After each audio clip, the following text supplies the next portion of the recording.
Loretta Jennings is 76 years old, living quietly in a small southern town. But one night, hate comes crashing onto her doorstep. Masked men attack her and laugh as they speed away, convinced she's powerless. They couldn't be more wrong, because Loretta has a son, Daniel Jennings. And Daniel isn't just any son. He's a federal agent trained to dismantle hate groups from the inside. But when Daniel returns home to protect his mother, he uncovers a dark secret. The Klan isn't just a gang of thugs. Now the question is, how far will a son go to defend his mother? And what happens when small-town hate collides with federal justice? Before we go any further, comment where in the world you are watching from and make sure to subscribe, because tomorrow's story is one you don't want to miss.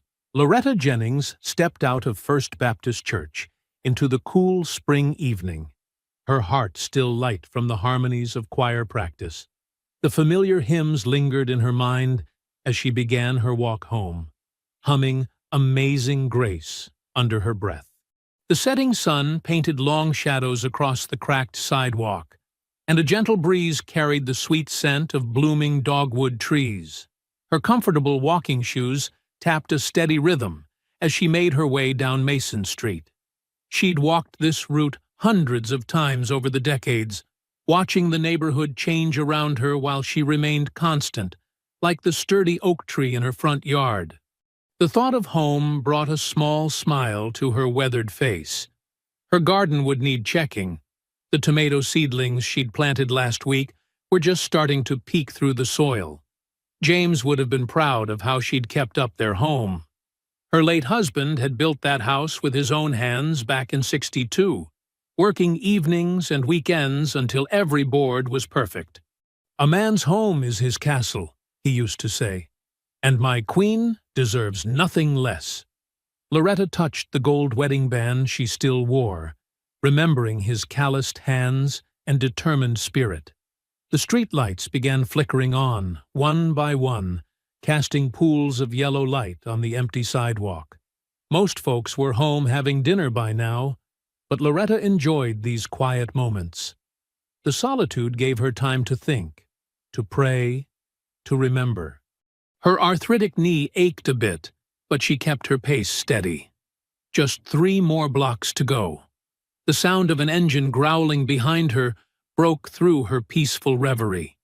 Music blasted suddenly, harsh, angry sounds that made her shoulders tense. The truck's headlights swept across her back, and she instinctively moved closer to the edge of the sidewalk. But instead of passing by, the vehicle swerved toward her, tires screeching against the asphalt. Her heart jumped into her throat as the truck stopped. Car doors slammed, and heavy boots hit the pavement. Before she could turn around fully, rough hands grabbed her shoulders. 3 men towered over her, their faces hidden behind Halloween masks that twisted their features into grotesque sneers. "Well, look what we got here," one of them drawled, his voice muffled but dripping with malice. The smell of beer wafted from behind his mask. Loretta's legs trembled, but she lifted her chin. "I'm just heading home," she said firmly, though her voice wavered slightly. "I don't want any trouble." They laughed. Ugly, cruel sounds that echoed off the nearby houses. The largest man shoved her hard, sending her sprawling onto the ground. Her palms scraped against the concrete, and pain shot through her hip as she landed. Her cloth bag spilled open, scattering her choir music across the sidewalk. "This is our neighborhood, you old crow," another man spat, kicking her sheet music into the gutter. "Always has been." The third man had already moved to her yard, knocking over the ceramic flower pots she'd painted herself. Petunias and soil scattered across the grass. The sound of each pot shattering sent sharp pains through her chest, worse than the throbbing in her hands and hip. A spray can hissed in the darkness. The acrid smell of paint filled the air as one of them defaced her white picket fence. The fence James had repainted every spring until the day he died. Even in the dim light, she could make out the hateful words they were leaving behind. "Read it and weep," one taunted, shaking the spray can. That's what happens to people who don't know their place. Loretta tried to push herself up, but her arms shook too much to support her weight. Years of arthritis made her joints betray her when she needed them most. One of the men noticed her struggle and laughed, deliberately stepping on her fingers as he walked past.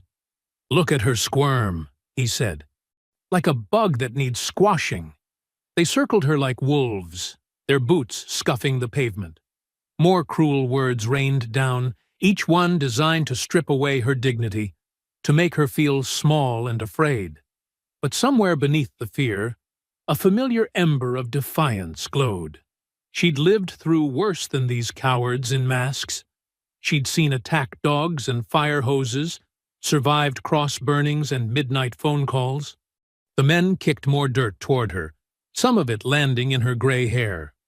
Their laughter echoed off the houses, but not a single porch light came on. No doors opened. No one came to help.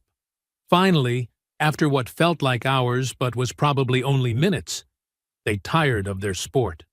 The truck's engine roared back to life, tires squealing as they peeled away into the night. Their music faded slowly, leaving behind only the sound of crickets and Loretta's ragged breathing. Every movement sent waves of pain through her body as she struggled to her feet. Her right arm throbbed where she'd landed on it, and she could feel blood trickling from her scraped palms. Clutching her arm close to her chest, she shuffled toward her front door, each step careful and measured. Inside her kitchen, the familiar walls that had witnessed so much of her life seemed to close in around her. Her hands shook as she lowered herself into the chair where James used to read his morning paper. The kitchen clock ticked loudly in the silence, marking each moment as she sat there, willing herself not to cry. These men thought they could break her spirit with their hatred and violence. But they didn't know about the steel in her spine, forged through decades of surviving exactly this kind of cruelty. Still, her fingers trembled as she reached for the telephone, knowing the call she needed to make. The kitchen clock showed just past 9 when Loretta picked up the phone, her fingers trembling as she dialed the familiar number. Each ring seemed to stretch for an eternity before she heard the click of someone answering. "Hello?" Daniel's voice was tired but warm, carrying the crisp professional tone. The dam finally broke. Loretta's voice shook as she described the attack. The masks, the cruel laughter, the boots stepping on her fingers. With each detail, she could hear Daniel's breathing getting heavier on the other end of the line. "I'm so sorry to bother you with this," she said quickly. "I know you're busy with your office work and all." "Stop that right now," Daniel cut in. "You did exactly right calling me. I'm coming down there tonight." "Oh, baby, you don't need to." "Yes, I do. Lock all your doors and windows. Call Sister Martha next door to check on you. I'll be there by morning." "Daniel, it's a long drive from Washington." "I mean it, Mama. Don't argue with me on this one." His voice softened. "Get some rest. I love you." "I love you too, baby." "Drive careful." After hanging up, Daniel sat perfectly still for a long moment, his knuckles white as he gripped the phone. Then he moved with swift purpose to his home office. The bottom drawer of his desk opened smoothly, revealing his FBI credentials and badge. He ran his fingers over the gold shield. Senior Special Agent, Civil Rights Division, specializing in domestic terrorism and hate group networks. His go bag was already packed, a habit from years of sudden deployments to crime scenes across the country. He added his laptop, case files, and extra ammunition for his service weapon. The Glock 23 went into his shoulder holster, familiar and heavy against his ribs. In his bedroom closet, behind the neat rows of suits and ties, he pulled out a Kevlar vest. It wasn't standard procedure for visiting his mother, but something in his gut told him he'd need it. 15 years of investigating hate crimes had taught him to trust those instincts. Daniel's movements were controlled and precise as he gathered his things, but inside, Rage simmered. He'd seen too many cases start exactly like this. Harassment escalating to violence. Local police looking the other way. Victims left vulnerable and alone. But this time, it was personal. This time, they'd attacked his mother. His phone buzzed with an incoming text from his supervisor. "Call me when you can." Daniel had already sent a brief message requesting emergency leave, citing a family situation. He'd give more details later, once he had assessed the scene himself. The digital clock on his nightstand read 9:47 p.m. as he shouldered his bags.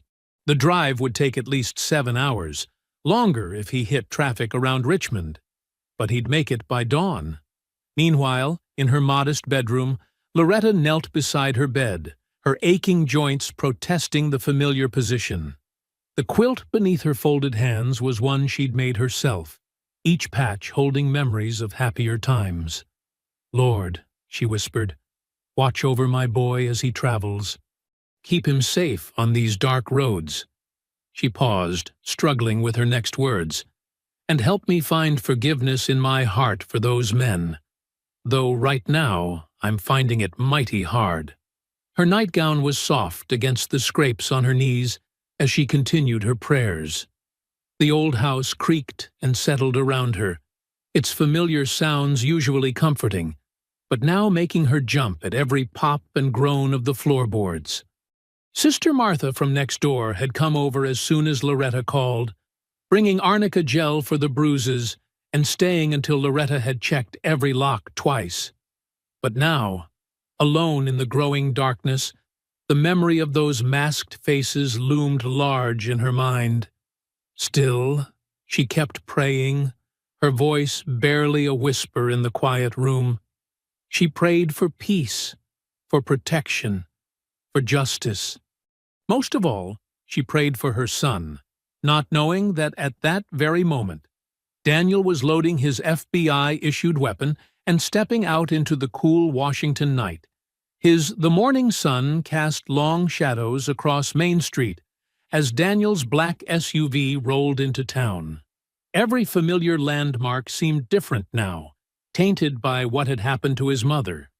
The old ice cream parlor where he'd spent summer afternoons, the courthouse steps where his father had taught him about justice, the park where he'd played basketball. All of it felt darker, more threatening. He slowed near Thompson's Hardware, remembering how Mr. Thompson used to slip him candy when he'd visit with his dad. Now the store windows displayed Confederate flag merchandise alongside fishing gear. His FBI training kicked in, noting details, security cameras, sight lines, possible gathering spots.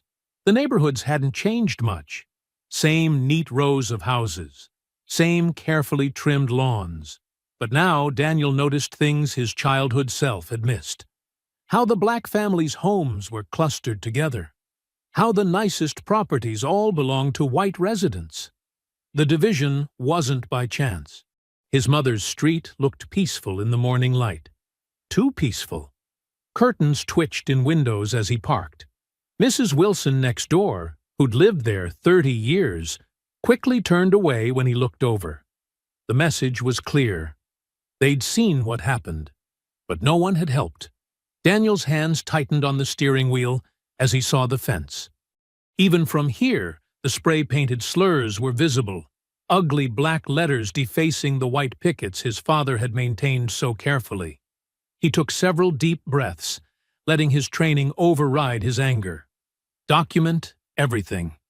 Build the case. Make it stick. He grabbed his phone and took initial photos from the street, capturing the full scene.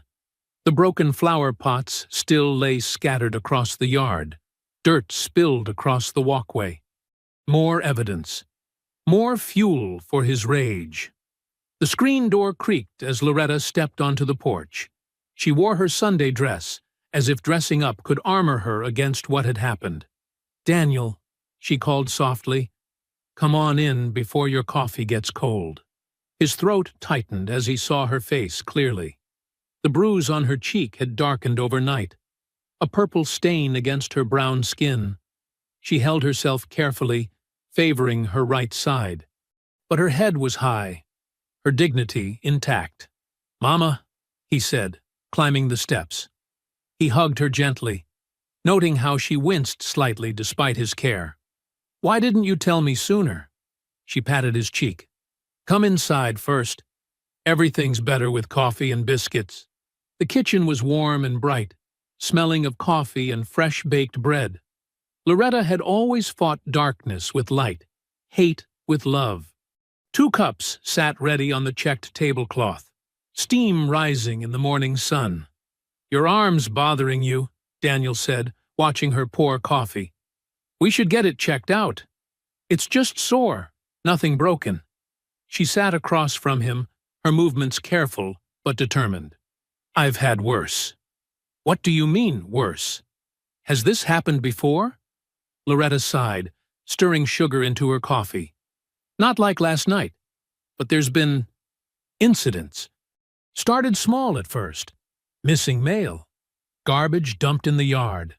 Then the phone calls started." "How long?" Daniel's voice was tight. "Few months now. Since they started that new heritage group at the old Mason Lodge." She wouldn't meet his eyes. "I didn't want to worry you." "Mama, you should have told me." He reached across the table, took her hand. "Show me your phone. I need to see those calls." She pulled out an old flip phone. Daniel scrolled through the call history, noting times and patterns. "These numbers, they're all local?" "Most of them. Some showed up as private." She touched the bruise on her cheek absently. "I know their voices, even when they try to hide them. Sons and grandsons of the same families that gave your daddy trouble back in the day." Daniel's jaw clenched. He remembered the stories, how his father had stood up to the Klan in the 60s, refused to be driven out of town. Now history was repeating itself. "The police," he started. "Won't help," Loretta cut in. "Sheriff Henderson's boy was one of them last night." I recognized his laugh. Daniel stood, needing to move. He walked to the window, looking out at the neighborhood. More curtains twitched, more eyes watching, more people choosing silence over justice. "I stayed strong," Loretta said quietly behind him, "like your daddy would have wanted. Didn't let them see me afraid." He turned back to her, saw the steel beneath her gentle exterior. She'd survived segregation, seen the worst of human hatred, yet kept her grace. But she shouldn't have to be strong alone. Moving to the front door, Daniel stepped onto the porch. The morning had warmed, but he felt cold as he stared at the spray-painted words. Each letter was a testament to hate's persistence, to the poison still running through his hometown's veins. His jaw set as he studied the crude symbols, the threats, the slurs. His mother's quiet dignity deserved better than this. His father's memory deserved better. The badge in his pocket meant something. It meant no one was above the law, not even good old boys playing at terror in the night. Daniel pulled his SUV into town, parking near Mason's Diner where locals gathered for afternoon coffee. He'd changed from his usual suit into jeans and a faded University of Georgia t-shirt, the costume of a hometown boy back for a visit. Inside, the diner smelled of coffee and grease, unchanged since his childhood. "Well, if it ain't little Danny Jennings," May, the elderly waitress, called out. Her smile was genuine, one of the few who'd always been kind to his family. "Your mama told me you were visiting. Good to see you, Miss May." Daniel settled at the counter, positioning himself near 2 men in work clothes who were talking loudly over plates of apple pie. "Heard that old woman finally got what was coming," one said, his voice carrying deliberately. He wore a faded red baseball cap and had grease-stained hands, thinking she owns that street like it's her private garden show. His companion, younger and wearing a mechanic's shirt with Brad stitched on it, snickered. "Should have seen her face when she hit the ground. Bet she ain't feeling so high and mighty now." Daniel's hand tightened around his coffee cup, but he kept his expression neutral. Years of undercover work had taught him patience. He watched their reflection in the chrome napkin holder, memorizing faces.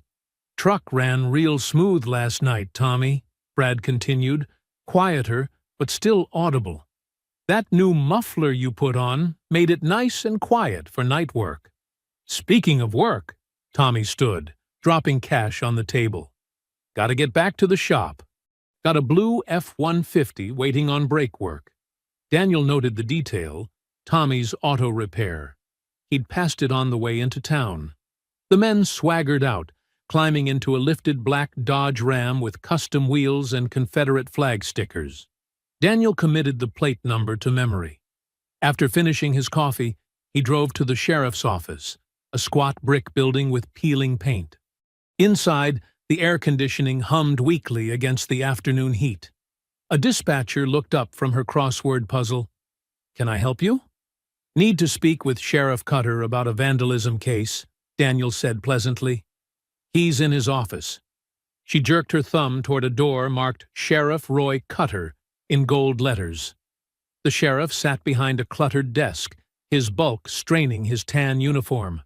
Family photos lined the walls, hunting trips, fishing expeditions, generations of Cutters in law enforcement.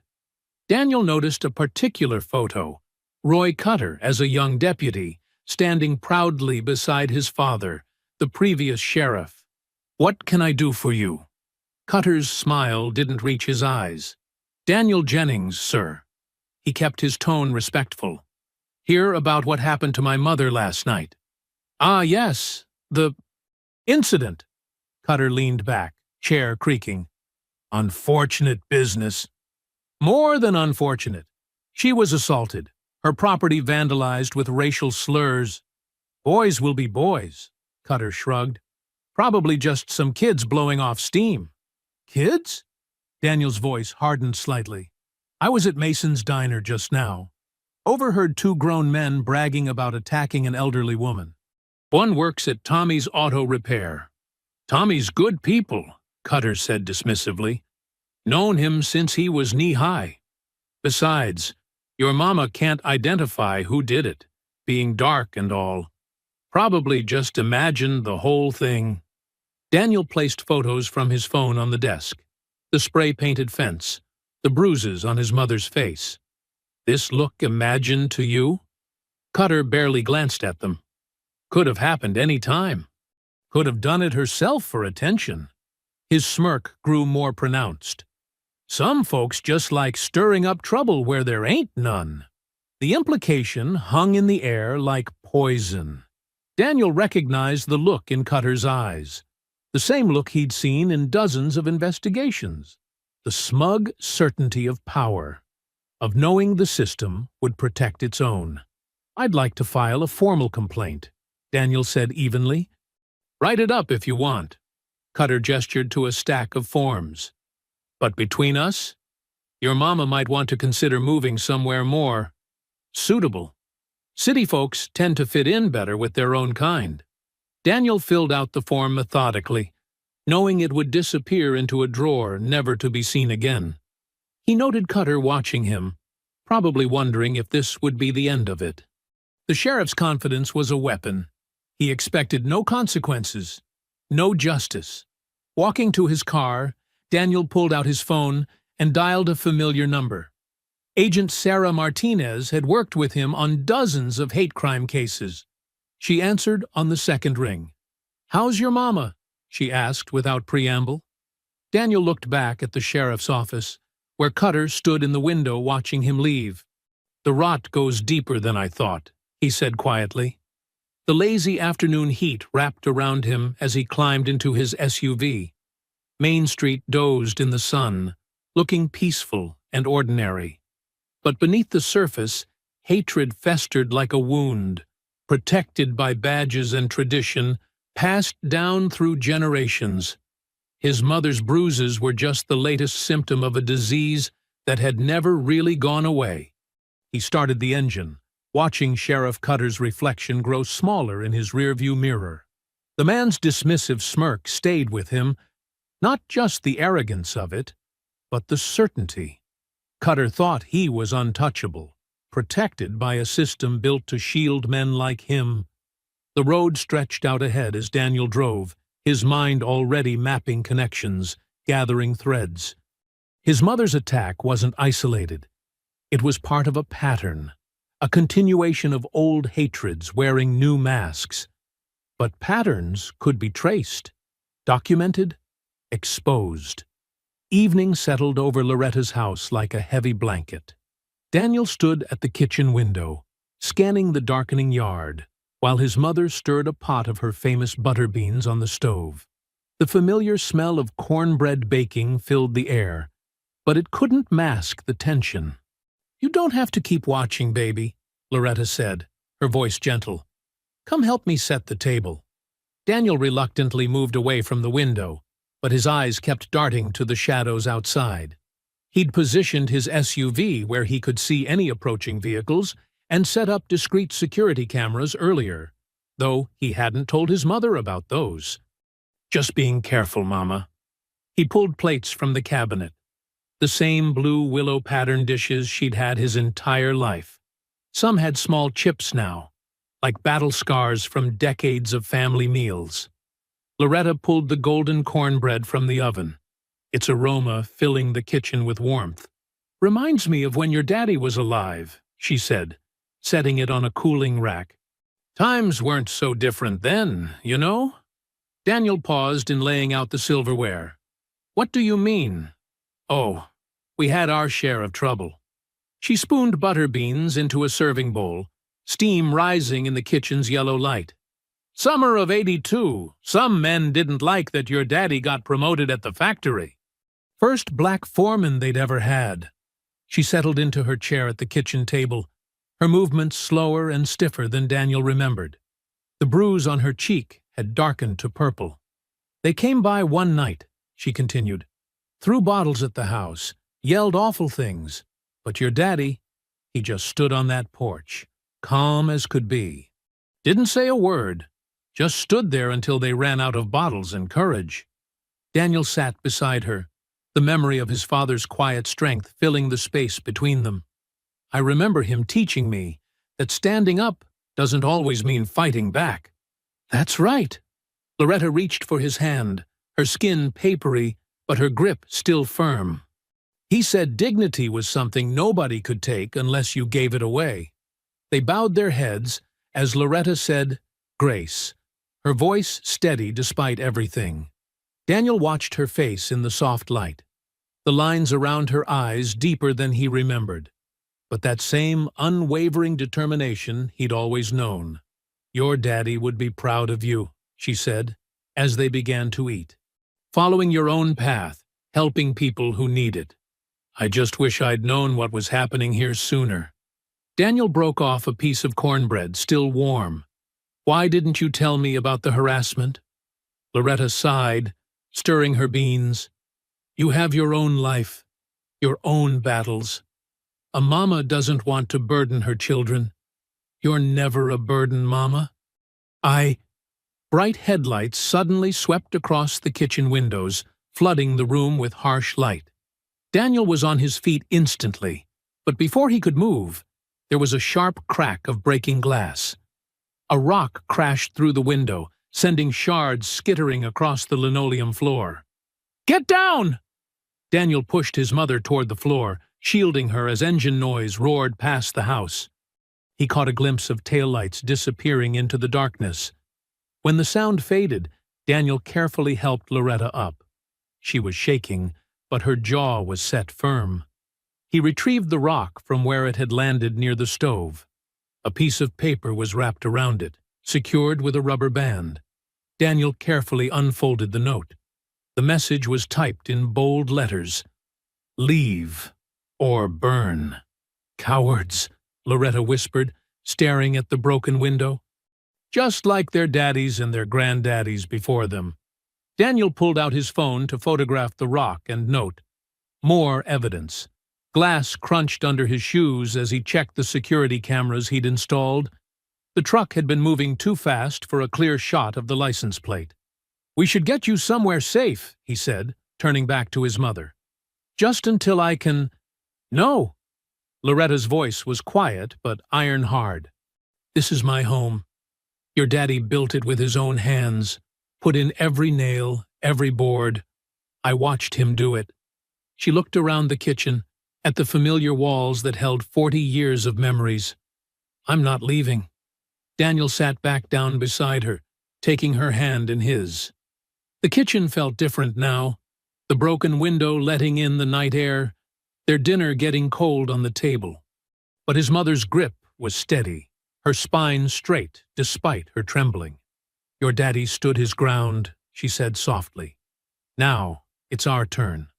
Looking at her face in the dim light, Daniel saw past the fear to the steel beneath. He thought of all she'd endured, all she'd survived, the quiet dignity she maintained even now, with glass on her kitchen floor and threats in the dark. "Then they'll have to go through me," he whispered, squeezing her hand. They sat together at the kitchen table, mother and son, while the night pressed against the broken window and their cooling dinner waited forgotten. In the distance, a dog barked, and somewhere a car door slammed. But in that moment, in the warm circle of lamplight, they held their ground together, just as his father had taught them. The morning sun cast long shadows across Loretta's kitchen table, where Daniel sat surrounded by handwritten notes and his laptop. Through the window, now covered with a piece of plywood until repairs could be made, he watched his mother in her garden. She wore her wide-brimmed sun hat, carefully tending to her roses, as if nothing had happened. Daniel's jaw tightened as he noticed how she favored her right arm, still sore from being pushed down. But there she was, pruning and weeding, refusing to hide inside. Her quiet defiance made his chest ache with pride and worry. He turned back to his notes, spread across the worn tablecloth. Names and connections sprawled across the pages in his precise handwriting. At the center was Troy Cutter, the sheriff's son. Daniel had recognized his voice at the diner yesterday, though he'd pretended not to notice. "Little Troy," Daniel muttered, remembering a mean-spirited teenager who'd grown into an even meaner adult. He drew a line connecting Troy to his father, Sheriff Roy Cutter, adding notes about the sheriff's dismissive response to the vandalism report. The screen of his laptop showed social media posts he'd been combing through. Troy Cutter's public profile was full of thinly veiled racist comments and photos of his jacked-up truck, the same one Daniel had seen speeding away last night.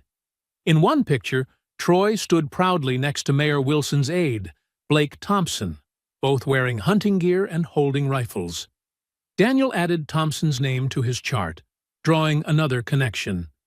The mayor's office had repeatedly blocked attempts to investigate hate crimes in the county. Now he was starting to understand why. Through the window, he heard Loretta humming an old gospel song as she worked, the same song she'd been singing at choir practice before the attack. His pen pressed harder into the paper. "Would you like some tea, baby?" Loretta called from the garden. "It's getting warm out here." "I'll make it, Mama," Daniel replied, standing up. "You stay with your roses." In the kitchen, he filled the kettle and pulled 2 glasses from the cabinet. While the water heated, he heard the rumble of a familiar engine. Moving to the window, he watched Troy Cutter's truck cruise slowly past the house. The driver made no attempt to hide his face this time, just stared straight at Loretta in her garden. Daniel's hand instinctively moved toward where his service weapon would usually be, but he forced himself to remain still. Not yet. He needed more evidence. Loretta didn't even look up as the truck passed. She just kept pruning her roses, humming her hymn. The truck accelerated away, leaving a cloud of dust. Daniel pulled out his phone and checked the security camera feed. The image of Troy's truck was clear, including the custom modifications and the Confederate flag sticker in the back window. He saved the footage and added it to his growing file. The kettle whistled, and Daniel prepared the tea, sweet for his mother, unsweetened for himself. He brought both glasses outside, setting them on the small table beside Loretta's garden chair. "Thank you, baby," she said, taking a sip. These roses need extra attention after all that rain we had. Daniel nodded, but his mind was already working on his next move. I need to run into town for a bit, Mama. Will you be okay? I've been okay for 76 years, she replied with a small smile. Go do what you need to do. 20 minutes later, Daniel parked his SUV across from the sheriff's office, positioning himself with a clear view of the parking lot. He didn't have to wait long. Troy Cutter's truck pulled in, parking in a spot marked Sheriff's Personnel Only. Daniel raised his camera, using the telephoto lens to capture clear shots of Troy emerging from the truck. The young man swaggered into the building, clearly feeling untouchable under his father's protection. Daniel took more photos of the truck, documenting every identifying detail. A few minutes later, Blake Thompson's car arrived. The mayor's aide hurried into the sheriff's office, looking nervous. Daniel photographed him too, adding to his growing collection of evidence. Back at home, Daniel created a new folder on his encrypted laptop. He labeled it Domestic Terror Threat and began organizing his findings. Photos of Troy's truck, screenshots of social media posts, and his hand-drawn connection chart all went into the file. He added timestamps and GPS coordinates to each piece of evidence, building the case methodically. The sound of Loretta's humming drifted in through the window again. Daniel glanced up to see her deadheading spent blooms from her rose bushes. A new bud was forming where vandals had broken a branch. Like his mother, it refused to be destroyed. He turned back to his laptop, creating subfolders for each suspect. Under Troy Cutter's name went the photos from this morning and the security camera footage. Under Blake Thompson's went documentation of the mayor's office's pattern of obstruction. Each piece of evidence was another thread in the web he was quietly weaving. Daniel saved everything to his secure FBI server, ensuring the evidence was safely backed up. Then he closed the laptop and tucked his notes into the folder marked Domestic Terror Threat. The title wasn't just procedural. He'd seen enough in his career to recognize the warning signs of organized hate groups. This wasn't random harassment. It was systematic intimidation, with deep roots in the local power structure. He placed the folder in his briefcase, next to his badge. The same badge that gave him the authority these small-town bullies thought they had. But unlike them, he knew how to use his power properly, methodically, legally, and with purpose. The wooden steps of First Baptist Church creaked under Daniel's feet as he climbed to the pastor's office. The familiar smell of old hymnals and lemon polish brought back memories of Sunday school lessons and choir practice. He knocked on the door marked Reverend Paul Harris. "Come in, son," called a warm voice. Daniel entered to find Reverend Harris exactly as he remembered, tall and dignified in his pressed white shirt, though his hair had gone completely gray. The pastor's eyes lit up with recognition. "Daniel Jennings, the Lord brings you back to us." Reverend Harris stood and embraced him. "I heard about what happened to your mama. My heart is heavy. That's why I'm here, Reverend." Daniel sat in the worn leather chair across from the desk. "I need your help." Reverend Harris leaned forward, folding his hands. "Tell me everything." Daniel explained the attacks, the sheriff's dismissal, and his own role at the FBI, watching the pastor's expression grow more concerned with each detail. "Lord, have mercy," Reverend Harris murmured, "but it doesn't surprise me. Things have gotten worse here lately, not better. More threats, more intimidation." He stood and walked to his window, looking out at the church's small parking lot. "Just last month, they tried to stop our voter registration drive. That's when I met Angela." "Angela?" "Angela Morris, young lawyer who moved back home after making a name for herself in Atlanta. She's been fighting voter suppression cases here in the county." He checked his watch. "In fact, she should be here any minute for our meeting about the church's legal aid program." As if on cue, a knock sounded at the door.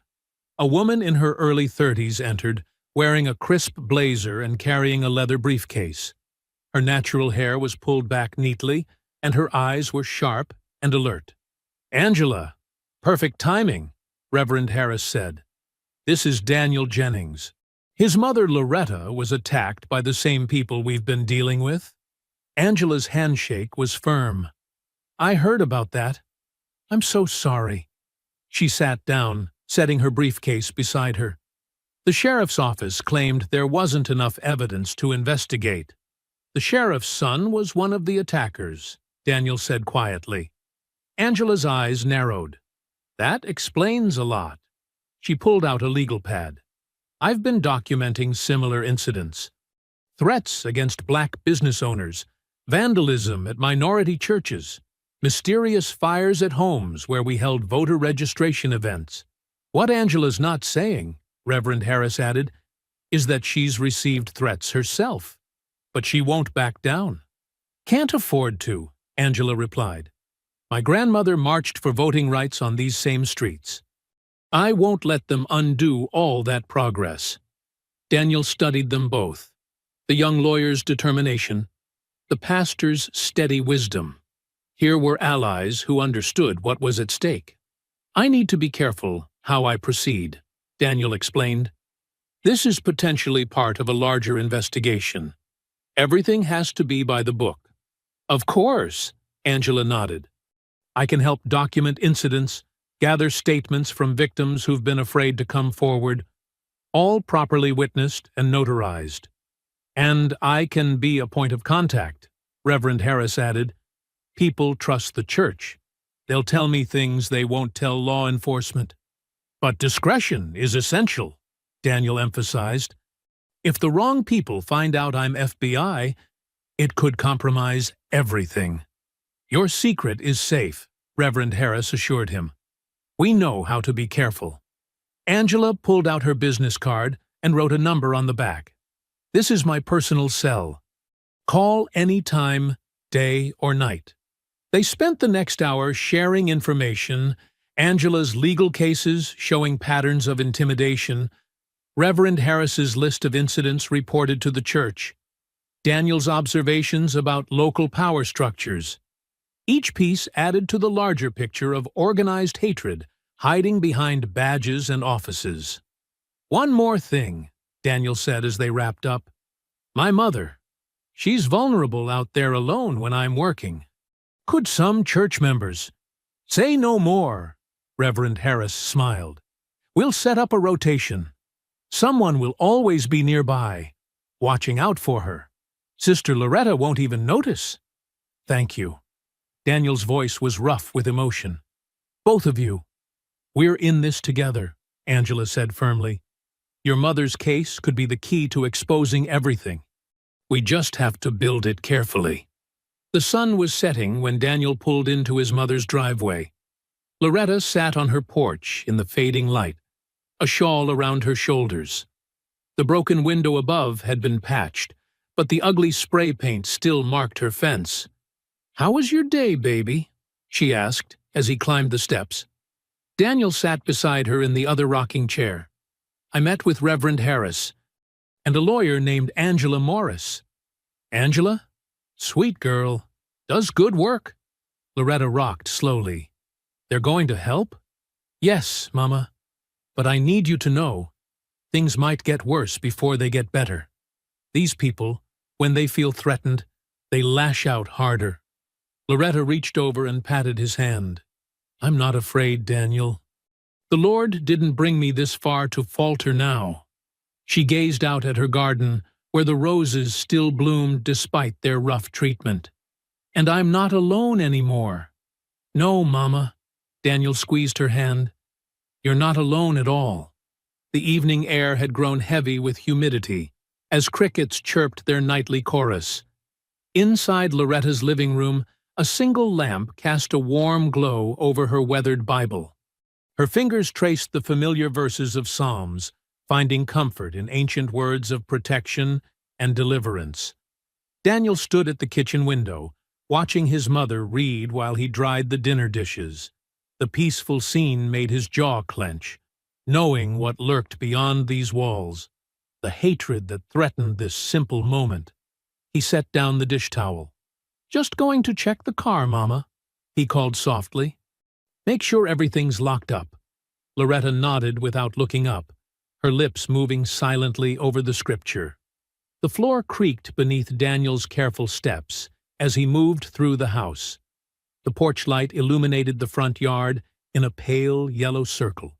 Daniel's FBI-trained eyes scanned the shadows, noting the positions of nearby houses, the line of trees across the street. His hand brushed unconsciously against his concealed weapon as he descended the steps. The night was too quiet.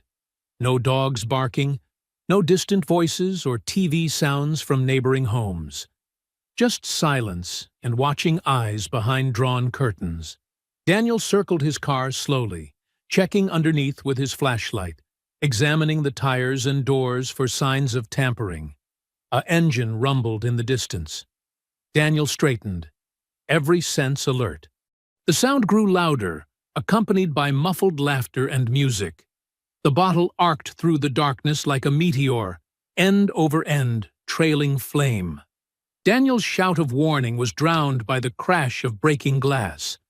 Fire exploded across the porch railing, hungry orange tongues licking up the white paint. "Mama!"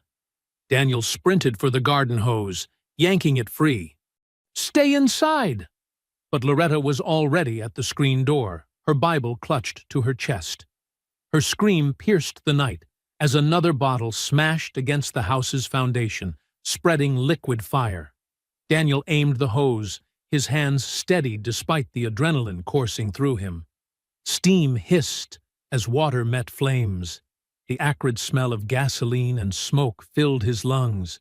Through the chaos, he caught glimpses of the attack. The familiar truck idling at the corner. Dark figures silhouetted against headlights. Cruel laughter carried on the wind along with a shout. "Burn, niggers!" Tires squealed as the truck peeled away, leaving only the echo of hatred behind. Daniel kept spraying until every ember was drowned, until black scorch marks were all that remained of the attack. Porch lights clicked on up and down the street. Faces appeared in windows, pale ovals of fear or guilt or morbid curiosity. But no one came out. No one offered help. The silence was broken only by Loretta's ragged breathing and the drip of water from charred wood. Daniel dropped the hose and ran up the steps, gathering his trembling mother into his arms. Her Bible fell forgotten as she clutched at his shirt. "Inside," he ordered gently, guiding her through the door. The living room lamp still glowed peacefully, obscenely normal after the violence outside. He sat Loretta in her favorite chair, checking her for any injuries. "I'm calling the police," he said, reaching for his phone. "They won't come," Loretta whispered. Her voice shook. "Not for us. Never for us." Daniel knew she was right, but protocol had to be followed. Evidence had to be documented. He dialed anyway, watching his mother's face in the lamplight. She looked suddenly old, fragile in a way that broke his heart. While he reported the incident to a bored-sounding dispatcher, Daniel's mind was already racing ahead. The truck's direction of escape, the timing of the attack, the familiar sound of one attacker's voice, all pieces fitting into the larger puzzle. But right now, his mother needed him. He knelt beside her chair, taking her cold hands in his. "I'm here, Mama. I've got you. They're trying to kill me." The words came out as barely a whisper, heavy with the weight of history, of crosses burning and churches bombed, of bodies in rivers and justice denied. "After all these years, they still want us dead." Daniel squeezed her hands, feeling the strength in those fingers that had worked so hard, held on so long. "Then we're going to stop them." His voice carried the full authority of his badge, his training, his righteous anger. But Loretta just shook her head, tears finally spilling down her cheeks. "Your daddy said the same thing. Before..." She couldn't finish. Daniel remembered. How could he forget? His father had stood up to these same families 20 years ago, demanding equal treatment at his construction job. 2 weeks later, his truck's brakes failed on a steep mountain road. The police called it an accident. Everyone knew better. Now these cowards were targeting his mother, thinking she was alone and defenseless. They had no idea they'd just signed their own destruction. Red and blue lights finally flickered through the windows, local police responding with deliberate slowness. Daniel stood, straightening his shirt, sliding back into the role of concerned son rather than federal agent. He couldn't show his hand. Not yet. "Stay here, Mama," he said softly. "Let me handle this." Loretta caught his arm, her grip surprisingly strong. "They're trying to kill me," she repeated, as if saying it again might make sense of such hatred. "Then we're going to stop them." Daniel made it a vow this time, spoken with quiet certainty. He gently removed her hand and walked to the door, ready to play his part in this corrupt system's game. But only for now. Only until he could tear it all down. Morning sunlight streamed through the windows of the sheriff's office, but it did nothing to warm the chill in Daniel's spine as he walked through the door. He carried a manila folder thick with evidence, photographs of the scorched porch, fragments of the Molotov cocktails in evidence bags, and clear shots of the truck fleeing the scene. Sheriff Cutter sat behind his desk, boots propped up, cleaning his fingernails with a pocket knife. He barely glanced up when Daniel entered. "Well, if it isn't Miss Loretta's boy again," Cutter drawled, closing his knife with a snap. "What brings you by this time?" Daniel placed the folder on the desk with controlled precision. "Someone tried to burn my mother's house down last night. Now, that's a mighty serious accusation." Cutter's tone suggested it was anything but. He flipped through the photos with casual disinterest, pausing only to scratch his chin. "I've got evidence right there," Daniel said, keeping his voice steady despite the rage building in his chest. "The truck matches the one from the other night. Same make, same broken tail light." Cutter held up one of the photos, squinting at it in the sunlight. "Looks like some kids playing with fireworks to me. Probably got a little carried away." "Fireworks don't contain gasoline," Daniel countered, laying out the lab analysis he'd run on the bottle fragments. This was attempted murder. The sheriff's laugh felt like sandpaper on Daniel's nerves. "Your mama always did have a flair for the dramatic. Remember when she claimed someone was stealing from her garden last summer? Turned out to be raccoons." Daniel's hands clenched into fists beneath the desk. "This isn't about garden theft. They're threatening her life." "Now, son," Cutter leaned forward, his voice taking on a patronizing edge. "I understand you're upset, but you can't go around accusing decent folks without proper evidence." "Decent folks?" Daniel's voice rose slightly. "You mean like your son Troy?" The sheriff's face tightened for just a moment before smoothing back into its practiced mask. "I'd be real careful about throwing around accusations like that." "I've got witnesses who saw his truck in the area," Daniel pressed, "and the voice on this recording matches his." He pulled out his phone, playing the captured audio of the attacker's shouts. Cutter's boots hit the floor with a thud. "That recording wouldn't hold up in court. Could be anyone." "It's enough for a proper investigation," Daniel insisted. "Or are you refusing to investigate attacks against a citizen in your jurisdiction?" Something ugly flickered across the sheriff's face. His practiced smile slipped, revealing the rot beneath. "Listen here," he growled, leaning across the desk. "You people never learn when you're not wanted." The words hung in the air like poison gas. Daniel felt his professional mask crack slightly, letting his own cold anger show through. "What people would that be, Sheriff?" "You know exactly what I mean." Cutter's voice dripped with generations of inherited hatred. "Your mama's been causing trouble since she moved here with your daddy. Won't take a hint. Won't know her place." "Her place is in her home," Daniel said softly, dangerously. "The home my father built. The home your son and his friends tried to burn down. Cutter stood, using his height to loom over the desk.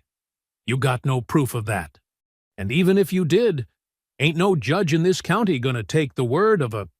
He caught himself, but the slur hung unspoken between them. Daniel rose slowly to meet his gaze. So, that's how it is? The law doesn't apply when the victim is black? The law is whatever I say it is in this county, Cutter sneered. Been that way for generations. Your kind would do well to remember that. Everything clicked into place for Daniel.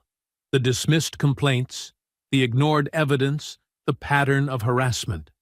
Cutter wasn't just failing to investigate. He was actively protecting the perpetrators, probably helping coordinate the attacks. This conversation has been very enlightening, Sheriff, Daniel said, gathering his evidence folder. His tone was professionally neutral, but his eyes burned with purpose. That a threat? Cutter's hand drifted toward his gun belt. Just an observation. Daniel moved toward the door, then paused. By the way, how is Troy's probation going? After that assault charge last year? Color drained from Cutter's face. How did you... Amazing what you can find in public records, Daniel said mildly. Would be a shame if he violated it. Federal charges tend to stick, unlike local ones. He left Cutter sputtering behind his desk and walked calmly to his car. Only when he was safely inside did he allow his hands to shake with suppressed fury. The steering wheel creaked under his grip as he drove back toward Loretta's house. The bright morning had turned gray, clouds gathering overhead, like the darkness in Daniel's thoughts. Every conversation, every threat, every dismissive gesture from Cutter played back in his mind. This wasn't just about one attack anymore. This was about decades of systematic oppression, violence protected by badges and banked by silence.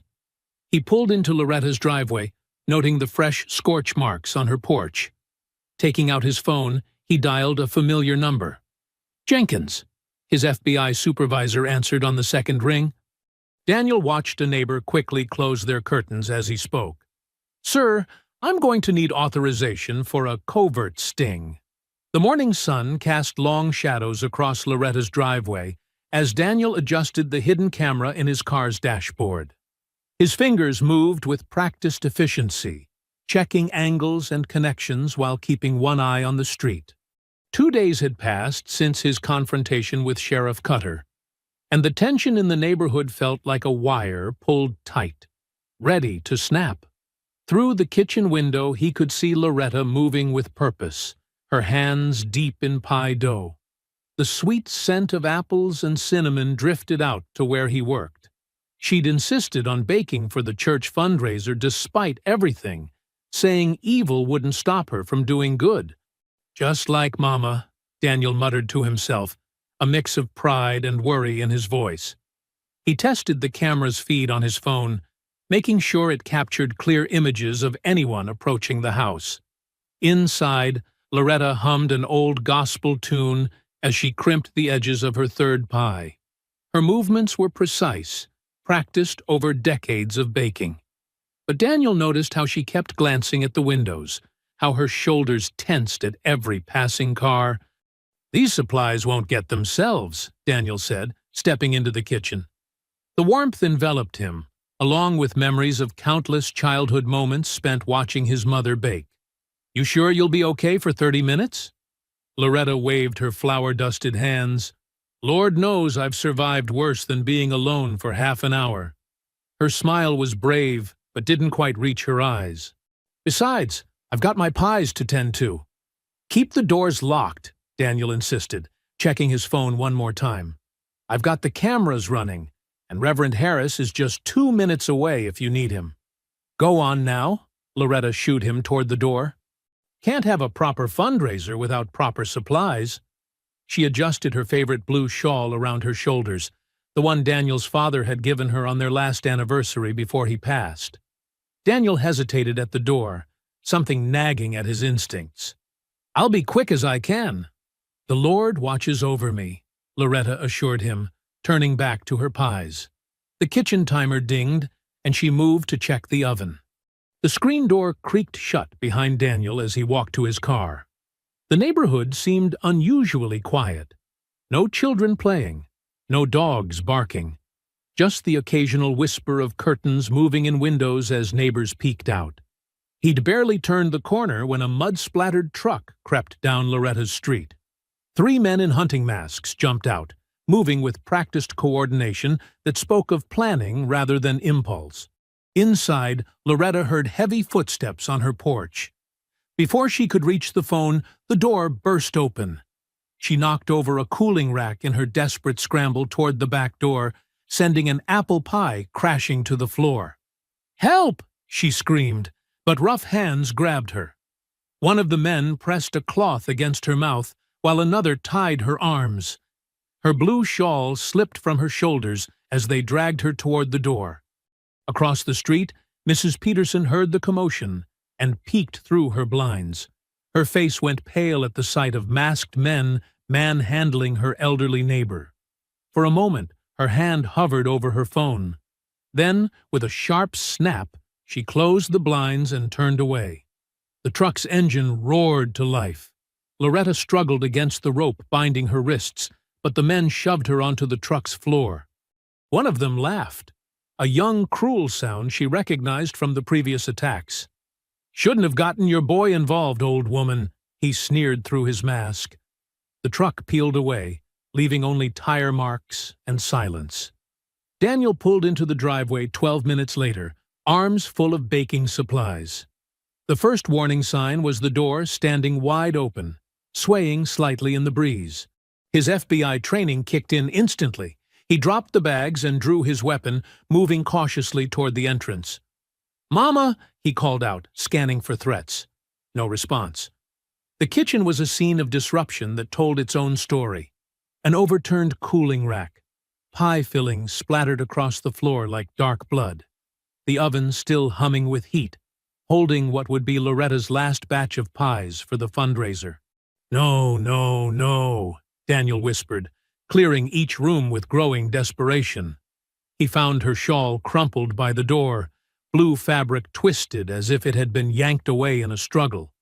Back in the kitchen, steam rose from fresh pies on the counter, their perfectly crimped edges a testament to Loretta's dedication.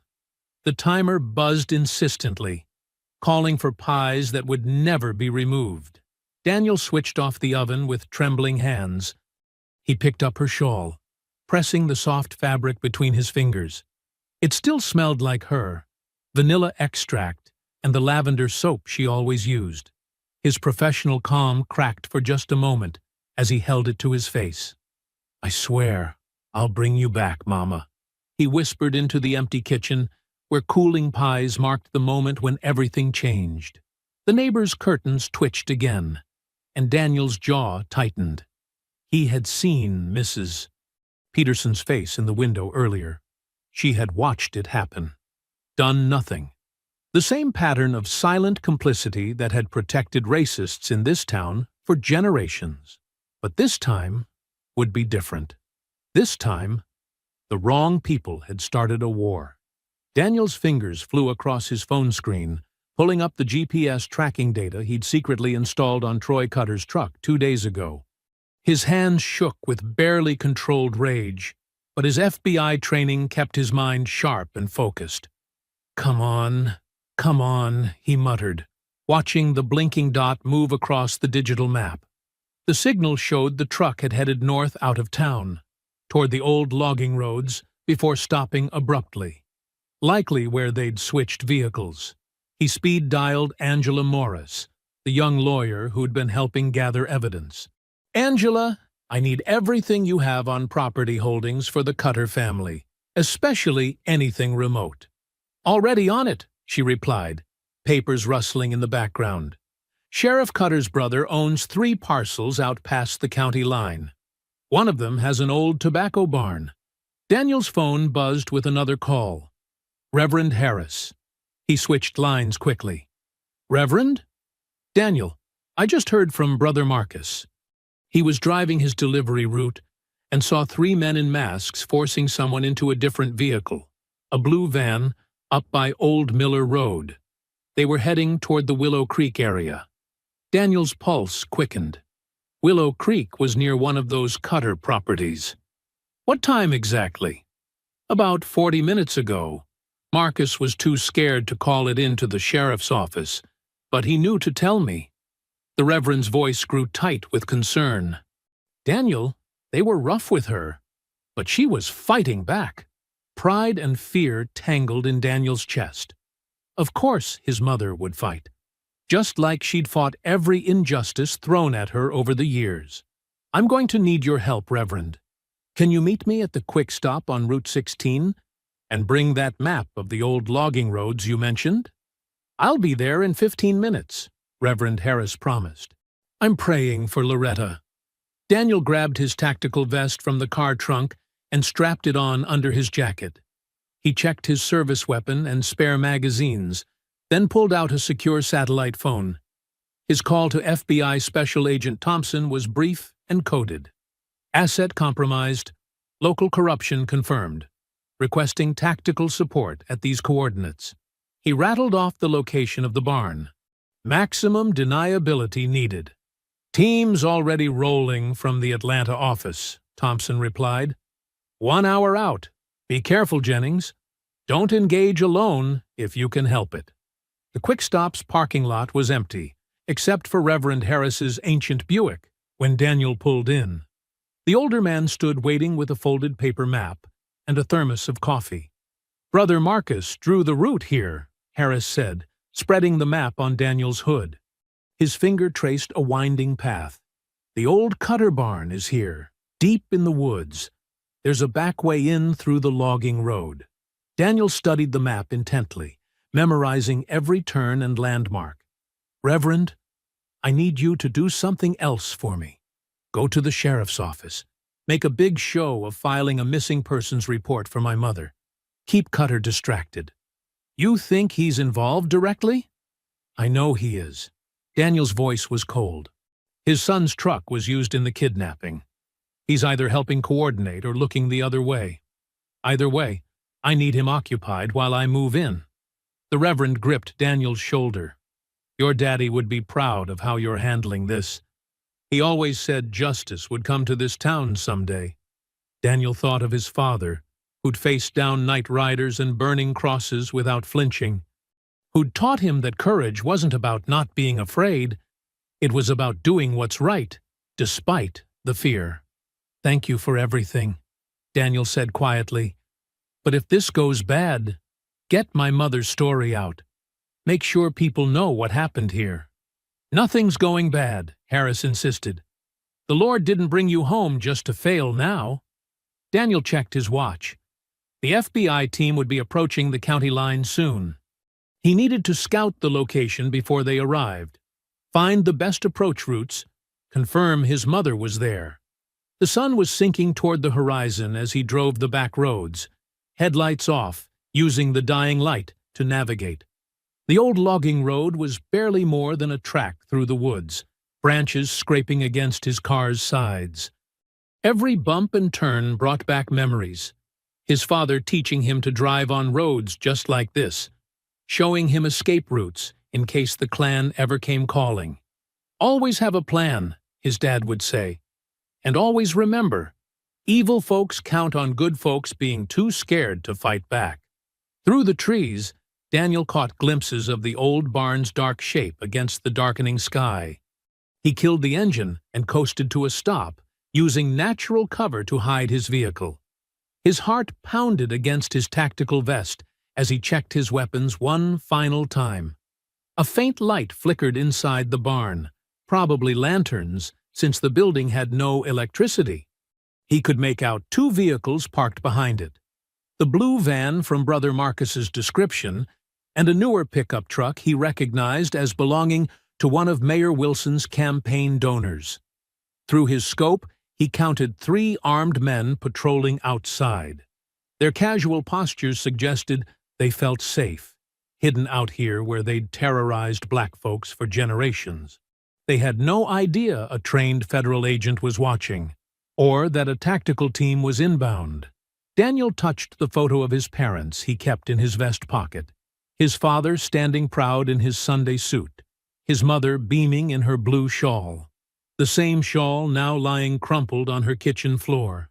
"I'm coming, Mama," he whispered, setting up his night vision equipment as the last rays of sun faded from the sky. "Just hold on a little longer." Through his night vision goggles, Daniel watched the old barn's interior through gaps in the weathered boards. His stomach churned at the scene inside. Loretta sat bound to a wooden chair under harsh battery-powered lanterns, her chin lifted defiantly, despite the bruise darkening her cheek. Around her, 5 men wearing makeshift white robes paced like hungry wolves. Sheriff Cutter stood near Loretta, his uniform badge gleaming dully in the lantern light. He'd shed his professional mask completely, revealing the hatred beneath. His son Troy strutted nearby, fingering a length of rope threateningly. "You people never learn," Cutter was saying, his voice carrying through the thin walls. "This town has traditions, ways things are supposed to be. Your kind pushing for change, acting uppity. It stops now." "The only thing stopping," Loretta replied clearly, "is your reign of terror." Even tied up, she radiated dignity. Troy stepped forward and raised his hand, but Cutter caught his arm. "Not yet, boy. She needs to hear the message first." He turned back to Loretta. "Next week's rally will remind everyone who really runs things here. 500 of our brothers coming from 3 states. Time to put fear back in their hearts." Daniel's blood ran cold. This wasn't just about terrorizing his mother. They were planning something much bigger. He touched his radio, whispering coordinates to the FBI team moving into position around the barn. Through the gaps, he could see more men arriving, carrying torches and crude weapons. His count reached 15 hostiles. Among them, he recognized faces from town: the mayor's brother-in-law, 2 deputies, the high school football coach. The rot really did run deep. "Once we're done here," Cutter continued, "we'll make an example of that new black lawyer, too. Then the voter drives stop. The protests stop. Everything goes back to normal." "Your kind of normal died a long time ago," Loretta said softly. "My husband fought it. My son fights it. You can't stop change." Troy backhanded her hard. Daniel's finger tightened on his trigger, but he forced himself to wait. Just a few more minutes until the team was in position. "Your precious son," Troy sneered. "The big shot who came home to save Mama. Where is he now?" He leaned close to Loretta's face. "Running scared, I bet. Just like his daddy should have." The radio in Daniel's ear crackled. "Teams in position. Execute on your mark." He took a deep breath, remembering his father's words. "Evil counts on good folks being scared. Not tonight. Not ever again." Daniel triggered the signal. Flash bangs burst through the windows as FBI agents crashed through every entrance. "FBI! Everyone on the ground! Hands where we can see them!" The barn erupted in chaos. Daniel burst through the side door, weapon trained. Through the smoke and strobing lights, he saw white-robed figures scrambling. Some reached for weapons but dropped them as agents swarmed in with rifles raised. Troy tried to run but caught a taser in the back. He went down screaming. 2 agents pinned him as he thrashed. Sheriff Cutter reached for his service weapon. "Federal agents! Drop it!" Daniel shouted. When Cutter swung the gun toward him, Daniel double-tapped him in the shoulder. The sheriff collapsed, clutching his arm and howling. "You can't do this!" Cutter screamed as agents cuffed him. "This is my town, my county." "Not anymore," Daniel said coldly, watching him dragged away. More agents poured in, securing suspects and evidence. Daniel rushed to Loretta, holstering his weapon to cut her bonds. Her wrists were raw from the ropes, but her eyes blazed with triumph. "I knew you'd come," she whispered through tears, touching his face. "Just like your daddy taught you? Stand up to evil." Daniel helped her gently to her feet, supporting her as she swayed. "Are you hurt, Mama? Do you need medical?" "Just bruised, baby. Nothing that won't heal." She looked around at the chaos. The proud sheriff and his son face down in handcuffs, their conspirators being led away in restraints. "But I don't think their pride will heal so easy." An agent approached with evidence bags full of documents. "Sir, we found detailed plans for next week. Names, numbers, weapons caches. This is bigger than we thought." "Get it all to the task force," Daniel ordered. "I want every connection mapped, every conspirator identified." He turned to his mother. "Think you're up for giving a statement? We need to do this by the book." Loretta straightened her dress, wiped her eyes, and nodded firmly. "I'll tell everything." It's time all their secrets saw daylight. As agents processed the scene, more evidence emerged. Membership lists, financial records, plans for intimidation campaigns against black voters and civil rights workers. The barn that had housed decades of hatred was yielding up its poison. Through it all, Loretta sat with quiet strength, answering questions clearly and precisely. She identified faces, recalled threats, pieced together the network of corruption that had protected these men for so long. Daniel watched her with fierce pride, remembering all the times she'd faced down hatred with unshakable dignity. Tonight, that dignity had helped bring justice. Tonight, the shadows receded a little further. Outside, red and blue lights painted the trees as more law enforcement arrived. The conspirators were loaded into transport vans, their white robes traded for handcuffs. Tomorrow's headlines would shake the county to its foundations. But for now, Daniel focused on his mother, holding her hand as paramedics checked her injuries. The night wasn't over, but the worst had passed. The evil that had counted on good people staying afraid had finally met something stronger: a mother's courage and a son's determination to see justice done. The morning sun cast long shadows across the courthouse steps as news vans lined the street, their satellite dishes reaching toward the sky like metal trees. Reporters clutched microphones and cameras, their excitement electric in the cool morning air. This wasn't just another small-town crime story. This was the exposure of generations of hidden hatred. Loretta sat in the front row of the courtroom, her posture straight despite the bandages on her wrists. She wore her Sunday best, a pearl blue dress and her mother's cameo brooch. Daniel stood protective beside her in his FBI jacket, his badge catching the fluorescent lights. Through the courthouse windows, they could hear the crowd growing outside. Black community members stood shoulder to shoulder with white allies, holding signs demanding justice. The wall of silence that had protected racist violence for so long was crumbling. Angela Morris strode into the courtroom, her heels clicking against the marble floor. Her briefcase bulged with motions and federal statutes. She'd been up all night preparing, fueled by coffee and righteous determination.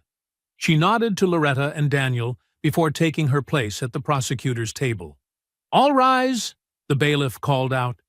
The side door opened, and the parade of shame began. Sheriff Roy Cutter shuffled in first, his hands and feet shackled. His uniform was gone, replaced by an orange jumpsuit that seemed to drain the arrogance from his face. His wounded shoulder was bandaged, and he wouldn't meet anyone's eyes. Troy Cutter followed, his swagger replaced by sullen defeat. Behind them came the others: the mayor's brother-in-law, the deputies, the football coach, and more. 15 men who'd hidden their hatred behind respectability, now exposed in the harsh light of justice. Cameras flashed through the courthouse windows. This moment would be on every news channel by noon. The fall of a corrupt sheriff and his clan conspirators, brought down by the very people they'd tried to terrorize. Angela stood, her voice clear and strong. Your Honor, the United States moves to charge these defendants under federal hate crime statutes with additional charges of conspiracy, attempted murder, kidnapping, and civil rights violations. She laid out the evidence: the attack on Loretta, the firebombing, the kidnapping, and the planned mass rally of violence. Furthermore, she continued, we have evidence linking these defendants to a broader network of organized hate groups across 3 states. The FBI is executing search warrants as we speak. The defendants' lawyers shifted uncomfortably. They knew what the evidence meant. No deals, no quiet pleas, no sweeping this under the rug. Their clients would face the full weight of federal law. Through it all, Loretta sat quietly, her eyes never leaving the men who'd attacked her. She wasn't afraid anymore. Let them see her strength. Let them know their hatred had failed. Outside, reporters surged forward as Daniel escorted Loretta from the courthouse. Camera flashes exploded around them, but Loretta moved with dignity, her head high. Mrs. Jennings, how does it feel to see your attackers in custody? Agent Jennings! Did you know about the sheriff's clan connections before the raid? Daniel guided his mother through the crowd, but Loretta paused at the microphones. Her voice carried clearly across the courthouse steps. My husband built our home with his own hands, she said. He taught our son to stand up to evil. These men thought they could frighten me away with their hatred. Instead, they brought their own darkness into the light. The cameras rolled as she spoke, capturing every word. Behind her, Daniel stood proud, the son who'd turned his mother's pain into justice. The image would become iconic. An elderly black woman's quiet strength backed by her FBI agent son's protective presence. News helicopters circled overhead as they drove to the hospital for Loretta's follow-up examination. Her bruises needed checking, though her spirit was unbroken. The doctor insisted on keeping her overnight for observation. In her hospital room that evening, the TV played endless coverage of the arrests. Experts discussed the broader implications. How many other police departments might harbor similar secrets? How many other communities lived under the shadow of protected hatred? Loretta sat propped up in bed, watching the footage with Daniel. The sunset painted the room in warm colors, so different from the harsh lantern light of the barn. On screen, Angela Morris gave interviews about federal charges and systemic change. Look at that, Loretta said softly, pointing to images of the crowd outside the courthouse. Black and white together, saying no more. That's what your father dreamed of. Daniel adjusted her pillows, his touch gentle. I wish he could have seen it. He sees, Loretta smiled, taking his hand. Your father would be proud, not just of catching them, but of doing it the right way. Using the law to bring justice, not revenge. A nurse brought in dinner, pausing to watch the news coverage. On screen, Sheriff Cutter's booking photo showed a broken man, his power stripped away by the truth. The ticker below announced expanded federal investigations into hate group infiltration of law enforcement. It's not over, Daniel said, watching the coverage. There are more out there, more networks to expose. But they're afraid now, Loretta replied. Afraid because one old woman wouldn't be silenced. Afraid because good people finally stood together. She squeezed his hand. Your father would be proud. The setting sun cast long shadows across her hospital bed. But unlike the shadows of hatred that had haunted their town, these would fade with the dawn of a new day. Justice had finally stepped into the light. The federal courthouse buzzed with tension as the trials entered their 3rd week. Morning light filtered through tall windows, casting long shadows across the worn wooden benches. Loretta sat in her usual spot in the front row, her hands folded neatly in her lap, watching as justice slowly but surely unfolded. Today's witness was Thomas Henderson, the white neighbor who'd lived next door to Loretta for 20 years. His hands trembled as he took the oath, his voice barely above a whisper. He'd stayed silent through years of watching harassment. But now, faced with federal prosecutors and the weight of his conscience, he couldn't keep quiet anymore. "Yes, I saw them that night," Henderson testified, refusing to meet the defendant's glares. "Sheriff Cutter's truck was parked outside Mrs. Jennings's house. I heard the glass breaking, heard her cry out." He wiped his forehead with a handkerchief. I should have called someone. Should have helped." Angela Morris approached the witness stand, her heels clicking against the floor. "And why didn't you, Mr. Henderson?" "Because—" He swallowed hard. "Because everyone knew the sheriff protected them. The mayor, too. They'd make your life hell if you spoke up." The prosecution presented emails, phone records, and bank statements. Money had flowed from the mayor's office through shell companies to fund Klan activities. Building permits were denied to black businesses, while known hate group members received special treatment. The web of corruption stretched through every level of local government. Mayor Wilson sat at the defense table, his face ashen as his own secretary testified about shredded documents and midnight meetings. His expensive suit couldn't hide his nervous sweating as more evidence mounted. Leaked texts showing him coordinating with Sheriff Cutter to suppress complaints about racist incidents, recordings of him threatening city workers who questioned the pattern. During a brief recess, Daniel stood in the courthouse hallway, watching reporters scribble in notepads. The story had grown beyond their small town. Federal investigators were now examining similar patterns in counties across 3 states. What started with an attack on his mother had exposed a cancer of hatred that had metastasized through the whole region. When court resumed, Daniel took the stand. He sat straight-backed in his FBI jacket, his voice steady as he explained how he'd tracked the network. "The attack on my mother wasn't random," he testified. "It was part of a systematic effort to intimidate and control through fear. The sheriff's department didn't just ignore complaints. They actively protected the perpetrators." Angela Morris displayed photos on the courtroom screen. Burned crosses documented but never investigated. Vandalized churches marked as low priority. Threatening letters dismissed as pranks. "And what did you discover about the mayor's involvement?" she asked. "Mayor Wilson used his position to facilitate these activities," Daniel explained. "Building permits were weaponized. Police patrols were redirected away from targeted neighborhoods. City contracts went to businesses connected to known hate group members." In the gallery, Loretta watched her son with quiet pride. He'd transformed her pain into purpose, using the law to tear down what hatred had built. The defendants shifted uncomfortably as Daniel detailed their networks, their secrets, their carefully hidden ties to violence. The evidence was overwhelming. Day after day, more city officials resigned as their connections to the conspiracy emerged.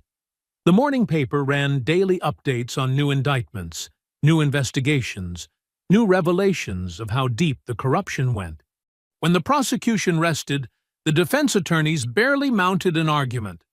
How could they, with their clients' crimes captured on surveillance video, documented in their own emails, confirmed by multiple witnesses? The jury deliberated for less than 6 hours. The courtroom was packed for the verdict. Reverend Harris sat beside Loretta, holding her hand. Angela Morris stood tall at the prosecutor's table, while Daniel watched from his place near the door. "In the matter of the United States versus Roy Cutter," the jury foreman read, "on the charge of conspiracy against rights, we find the defendant guilty." The litany of guilty verdicts continued. Sheriff Cutter, 25 years. Troy Cutter, 18 years. Mayor Wilson, 15 years. One by one, the men who'd terrorized their community faced justice. When the final verdict was read, the courtroom erupted in cheers. Years of fear and silence broke like a dam. People hugged, cried, raised their hands in triumph. Even the bailiff cracked a smile. Loretta remained seated, tears sliding down her cheeks as she watched her tormentors led away in chains. Angela Morris turned to her with a bright smile, while Reverend Harris squeezed her shoulder in support. Through the courthouse windows, they could hear the crowd outside celebrating.